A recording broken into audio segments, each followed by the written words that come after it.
2024 December నెల కర్కాటక రాశి ఫలితాలు చెప్పుకుందాం. కర్కటస్య నిశాకరః. కర్కాటక రాశికి అధిపతి చంద్రుడు. ఈ రాశికి బాగున్న గ్రహాలు ఏమిటో చూద్దాం. ఒకటి కేతువు బాగున్నాడు. తర్వాత గురువు బాగున్నాడు. 8 గ్రహాల్లో కూడా, అంటే చంద్రుడు రోజు 2 రోజుల కోసం మారేవాడు కాబట్టి చంద్రుని గురించి అంతగా చెప్పాల్సిన అవసరం లేదు. కానీ ఈ రాశికి కేతువు గురువు బాగున్నారు. మిగతా 6 గ్రహాలు కూడా బాగాలేవు. కేతువు గురువు వల్ల వచ్చే మంచి ఫలితాలు చెప్పుకుందాం. గురువు ఏకాదశిలో ఉన్నాడు. విద్య కానీ, ఉద్యోగం కానీ, వ్యాపారం కానీ, విదేశాలకు వెళ్ళటానికి కానీ, వాళ్ళు ఏది చేయాలనుకున్నా అది చేయటానికి కానీ మంచి సమయం, చాలా ఉపయోగపడుతుంది. కేతువు మంచి జ్ఞానాన్ని కలుగజేస్తాడు. మీరు ముందుకు వెళ్ళటానికి బాగా మంచి అవకాశాన్ని ఇస్తాడు. కాబట్టి ఈ అవకాశాన్ని నిలబెట్టుకున్నవాడు ధన్యుడు. కేతువు ఎటువంటి వాడంటే, ఎటువంటి ఇబ్బంది టైంలో కూడా సూక్ష్మమైన తెలివితేటలతోటి తప్పించుకునేట్లుగా ఉంటుంది. కారణం ఏంటంటే, ఓ పెద్ద పచ్చడి బండం తీసుకొని తలకాయ పగలగొట్టడానికి ఎత్తాడండి. తలకాయ దగ్గరలో పడి భయపడతాడు. కడికిన మనిషి టక్కిన పక్క తప్పుకుంటాడు. అది తలకాయకి తగలదు, భుజానికి తగలదు, అది పూర్తిగా పోయి నేలకి తగులుతుంది. ఆ తగిలే యోగం ఎప్పుడు కేతువు బాగుంటేనే అంత జాగ్రత్తగా తప్పించుకుంటాడు. దెబ్బ నుంచి బయటపడతాడు. అవతల వాడిని ఎట్లా చేయాలో అట్లా చేయగలుగుతాడు. అందువల్ల కేతువు అంత శక్తినిస్తాడు. గురువు మంచి విద్యని, వ్యాపారాన్ని, విదేశయానానికి అన్నిటికీ కూడా ఉపయోగపడతాడు. ఇదివరకు విదేశాలకు వెళ్ళాలనుకునే వాళ్ళు, మరి తిరస్కృతి వచ్చి వెళ్ళటానికి కుదరినటువంటి వాళ్ళు మళ్ళీ ఇప్పుడు తిరిగి వెళ్ళటానికి మంచి అవకాశం ఉంది.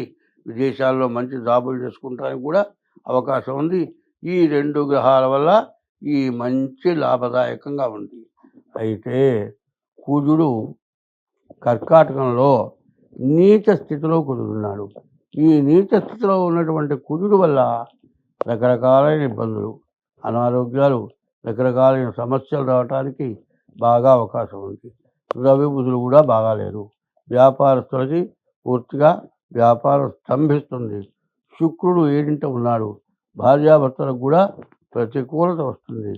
శని 8వ ఉన్నాడు. ఈ శని 8వ ఉండటం చాలా నష్టదాయకమైనటువంటి టైము. మరి ఎంత అయినా సరే నష్టం చేస్తాడు. అనవసరం ఎవడో పక్క ఇంట్లో మర్డర్ చేస్తే వీడిని పట్టుకెళ్తారు.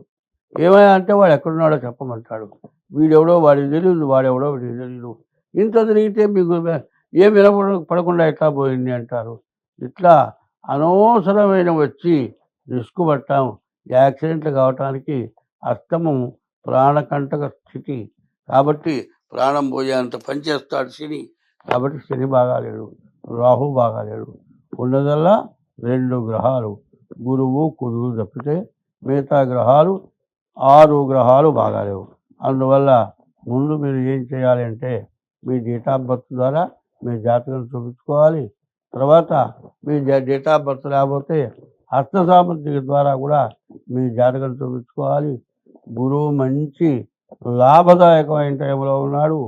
కేతువేమో మంచి జ్ఞానం కలుగజేసి ఎటువంటి వారితోనైనా సరే డీల్ చేసి ముందుకు వెళ్ళిపోయి సరాసరి ప్రధానమంత్రి కావచ్చు, రాష్ట్రపతి కావచ్చు, వాళ్ళ దగ్గరికి కూడా వెళ్ళి మీరు లాభాలు పొందడానికి మంచి అవకాశం ఇచ్చేటువంటి స్థితిలో కేతు ఉన్నాడు. మీలో ఉన్నటువంటి వర్తని బయటపెట్టే స్థితిలో కేతు ఉన్నాడు. మరి గురువు విద్యరీత్యా చాలా పైకి తెచ్చేటట్లుగా ఉన్నాడు. కాబట్టి ఈ సమయాన్ని మీరు పోగొట్టుకోకుండా ఉండాలి అంటే ముందు మీ జాతకం చూడటం చాలా అవసరం. అయితే ఏంటంటే, ఇప్పుడు ఉన్న సమస్య ఎట్లా ఉందంటే, ఎంతో మంచి జరిగే చోట ఎంతో చెడు జరుగుతుంది.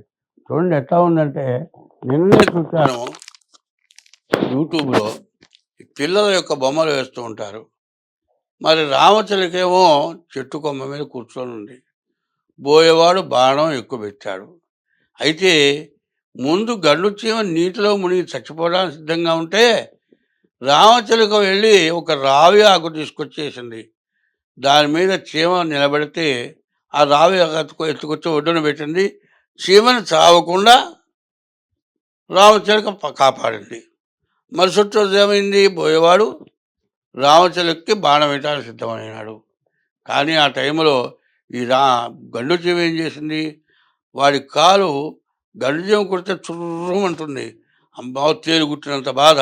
గట్టిగా ఎప్పుడైతే ఆ చీమ పీకిందో బాణం వదిలాడు. కానీ మరి రామచిలక గురి తప్పి పై కొమ్మ కొట్టుకుంది. ఈ రామచిలక తప్పుకుంది. రామచిలకేమో నల్లచీమకి దండం పెట్టింది. నల్లచీమేమో రామచిలకకి దండం పెట్టింది.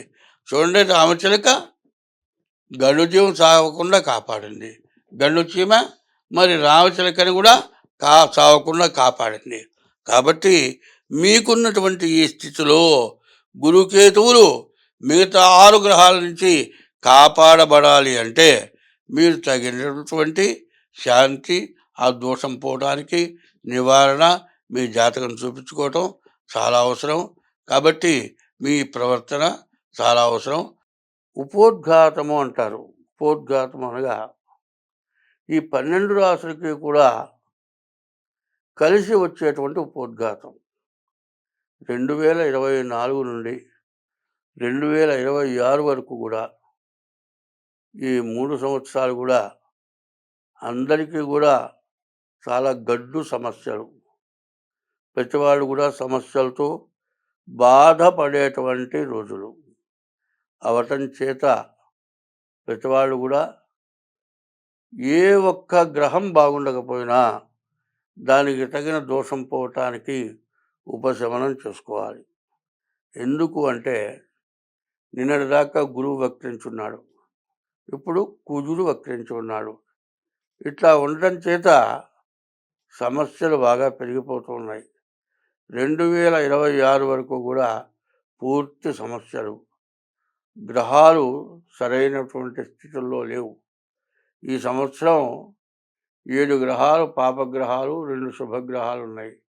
అందువల్ల పాపగ్రహాల యొక్క బలం ఎక్కువ అవటం చేత మంచివాళ్ళు బతకటానికి చాలా కష్టతరమైనటువంటి రోజులు. కాబట్టి ఇది ఏ రకంగా దెబ్బతీస్తుంది అంటే విద్యలో, ఉద్యోగంలో, వ్యాపారంలో, ఆరోగ్యంలో, కుటుంబ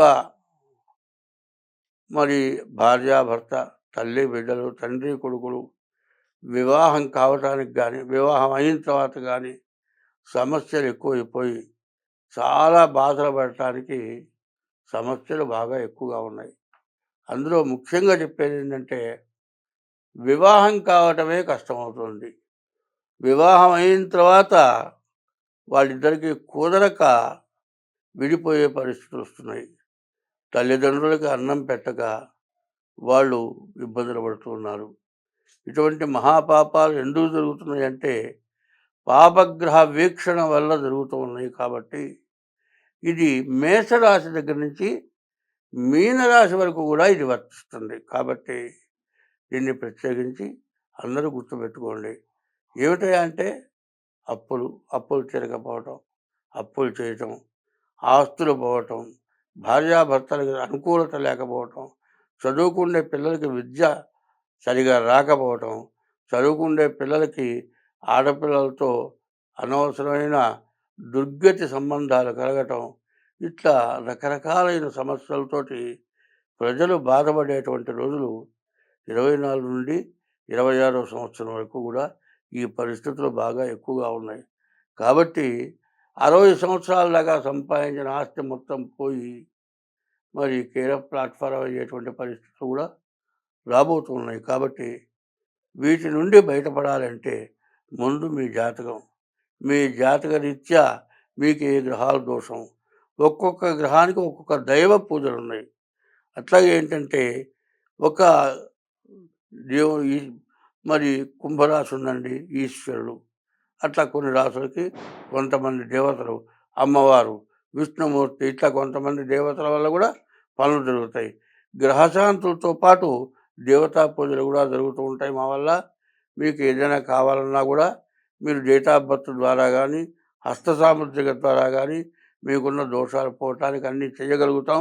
కాబట్టి దీన్ని బాగా గుర్తుపెట్టుకోవాలి.